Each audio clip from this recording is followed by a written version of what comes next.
Strange spooky stuff. Self paranormal experience. First paranormal activity. Don't touch his shoes. So my mom started working in a different department at the hospital here, and there's a bit of a legend around a pair of shoes in the doctor's lounge. Years ago, one of the doctors left his shoes in the doctor's lounge when he went home after being called in one night. He died in a car crash that night. Everyone says that anyone who's tried to move the shoes has had something bad happen to them, and the shoes ended up in the same spot the doctor left them in. There are a lot of probably exaggerated stories that occurred before my mom started working there, but she did see one herself. A new doctor, IIRC, a traveling one, wanted to take a nap one night. They urged him to use the nurse's lounge instead, but he dismissed it as a silly rumor and went in there instead. About 10 minutes later, they heard banging on the door. One of the nurses rushed to open it. It had been locked from the outside. The doctor admitted he picked up the shoes to inspect them and heard the door lock click. So yeah, no one touches those shoes. Ever. Second paranormal activity. Native American bent trees. I have to talk about this. Last week, working for the US Census in Colorado, I was led into a forest by my GPS, seeking an address. Immediately, I noticed many bent trees. They were everywhere. I know that they are a code used by Native Americans to mark a trail or lead you to something. But I've never seen so many concentrated in one area. That's not the strange thing. This forest scared me. Although the day was sunny, the skies were gray with ash from fires, the sunlight was watery and translucent. It left my throat raw, and it felt unsettling.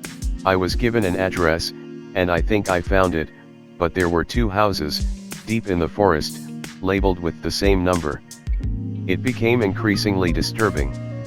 No one answered the door, so I went back to my car to write a notice to leave. I saw a flash and clearly saw someone walk by the window. I went back and knocked, but no one answered. I literally sprinted back to the car and drove away. It gets stranger. There were narrow dirt roads that branched off through the trees, some of them just circled back in small, tight circles. The terrain was irregular, and it was difficult to see if the road even continued because a sudden rise would create a blind spot. I kept driving and turning, and I would find myself in the exact same place I'd just been. And yes, I was starting to panic a little. Finally, I saw a turnoff, took that dirt road, and was able to find a numbered county road. By this time I was nearly in tears, and felt exhausted and disoriented. The further away I got, the better I felt. I ran into another enumerator. Our GPS had led us to the same place, and I actually warned her not to go down that road. Later that day, I happened to talk to a rancher who also told me to be very careful in that area, and that there were properties that didn't want anyone on them. As God is my witness, every word of this is true. I wrote this out as soon as I came home. I took a photo of one of the trees. Third paranormal activity.